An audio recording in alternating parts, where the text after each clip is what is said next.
BRT का जहाँ तक आज इशू है, ये बहुत सीरियस इशू है और उसके ऊपर सरकारी अफसरान ने जिस तरह अपने तहफ़्फ़ुज़ात का इज़हार दे के बड़े पैमाने पर इस्तीफ़े दिए हैं, ये अलार्मिंग है।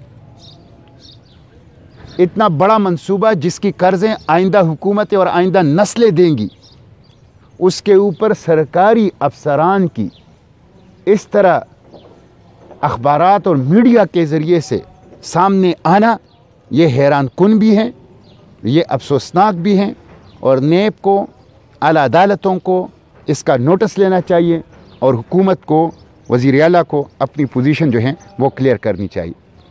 जो मलिर डेवलपमेंट अथॉरिटी के हवाले से चीफ जस्टिस ऑफ पाकिस्तान ने फ़ैसला किया है कि सिंध हुकूमत ने जो 11,000 एकड़ ज़मीन बहरिया टाउन को दिया, उसको वापस कर दिया। इस पे हम सुप्रीम कोर्ट ऑफ पाकिस्तान को खिराज तहसीन पेश करते हैं। अफसोसनाक बात यह है कि सिंध हुकूमत ने 11,000 एकड़ ज़मीन बहरिया टाउन को 2011 में दिया, 2006 के जो रेट थे उससे आधी कीमत पर दिया। 2006 के रेट पर आधी कीमत पर 2011 में 11,000 एकड़ वो ज़मीन जिसे आप लीज पे दे सकते हैं, मलकियत पर नहीं दे सकते, मलकियत पर दिया। इसमें जो the biggest scam in the history of Pakistan ये है, जिसमें कई 100 अरब रुपए का करप्शन है।